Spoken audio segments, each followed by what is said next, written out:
The winter wind howled across the farm as 10-year-old Tommy ran toward the barn with an armload of hay. His father had gone to town for supplies, leaving him to tend the animals alone. The Kansas prairie stretched endlessly in every direction. White and cold under the late afternoon sky. Tommy was halfway to the barn when he saw something that made him drop the hay. A trail of dark liquid led from the frozen cornfield to the barn door. He knew the color of blood when he saw it. Even if this blood was blue instead of red, his first instinct was to run back to the house and lock the doors. His second instinct, the one that made him human, told him to follow the trail. Tommy pushed open the barn door and stepped inside. She was small, barely larger than Tommy himself, and she was dying. Her skin was pale gray, almost translucent, and her eyes were too large for her face. She wore a torn uniform of some kind, covered in burns and scorch marks. She had dragged herself into the corner between two hay bales, and now sat there shivering, her breathing shallow and rapid. When she saw Tommy, she tried to move away, but she was too weak. Her hand went to her side, where a terrible wound leaked that strange blue blood onto the barn floor. She made a sound, something between a whimper and a word in a language Tommy could not understand.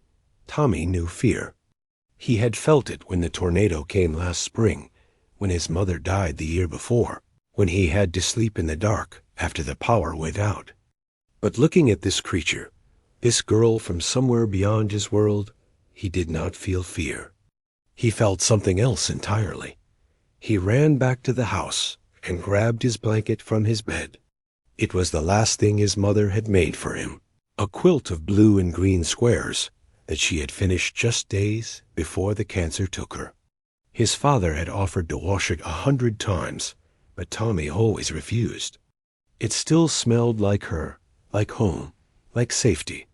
Tommy ran back to the barn and knelt beside the alien girl. She flinched when he approached, but she was too weak to move away. Gently, Tommy wrapped the blanket around her shoulders and tucked it close. She looked at him with those huge eyes, and something passed between them that needed no translation. He brought her water in a bucket, which she drank desperately. He brought her an old pillow and helped her lie down more comfortably. He sat with her as the sun went down, talking to her in a soft voice about his mother, about the farm, about his dog who had died last summer. He did not know if she understood his words, but she seemed to understand his presence. The girl's breathing slowed as night fell. Tommy held her hand, which was cold and had too many fingers. Her eyes began to close. Just before darkness took her completely, she squeezed his hand once and whispered something that might have been thank you. Tommy woke to the sound of his father's truck pulling into the driveway. He had fallen asleep in the barn, still holding the alien girl's hand.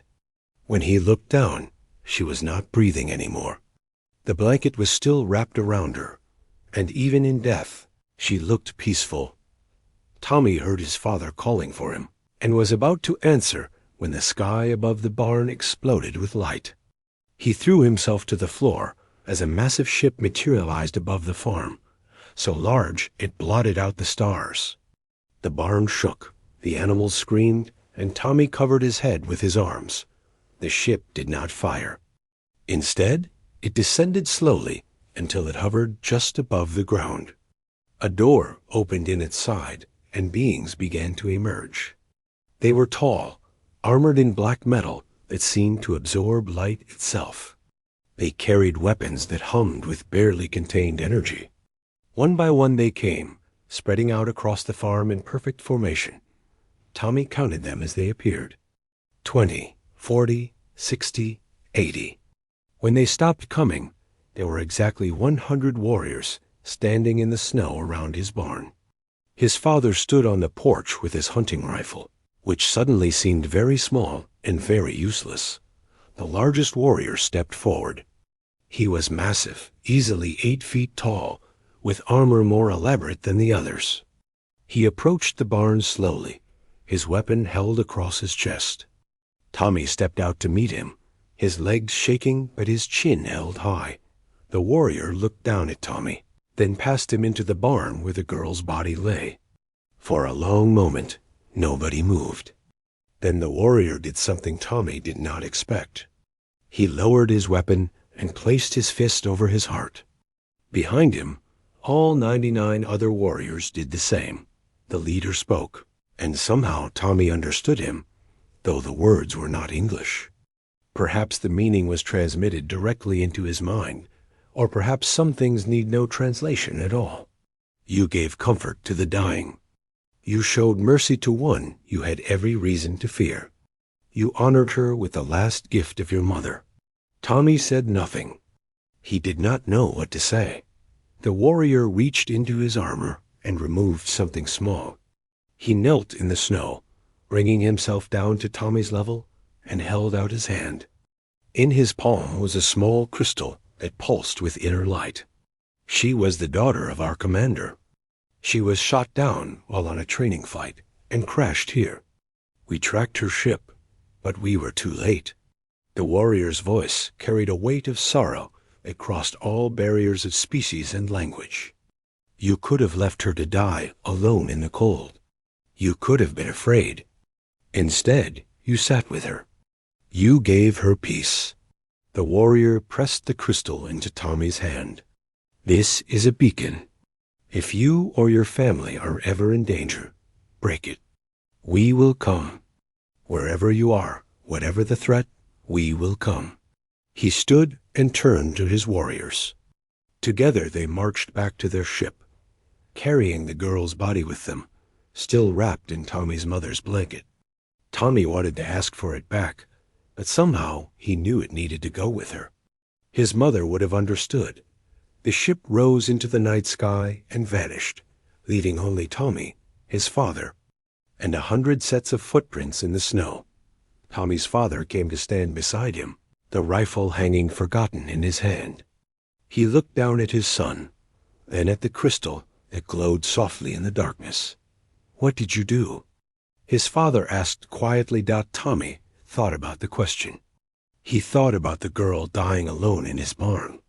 He thought about his mother's blanket, about the warmth it had given him on cold nights, about the love woven into every stitch. He thought about sitting with someone in their last moments, about holding the hand of a stranger, about the simple act of not turning away from suffering. I gave her my blanket, Tommy said. She was cold. His father was quiet for a long time. Then he put his hand on Tommy's shoulder and squeezed. They walked back to the house together, leaving the barn empty and the Kansas prairie quiet once more.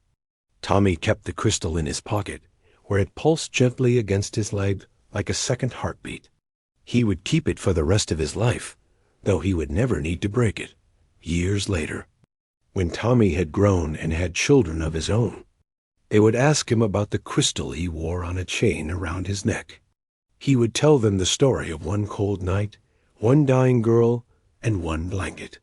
He would tell them that humanity's greatest strength was not its weapons or its technology or its ability to conquer. It was the simple choice to sit with someone in the dark, to offer warmth to the dying, to see fear and choose compassion instead. That was what made humans human. That was what made them worthy of the stars.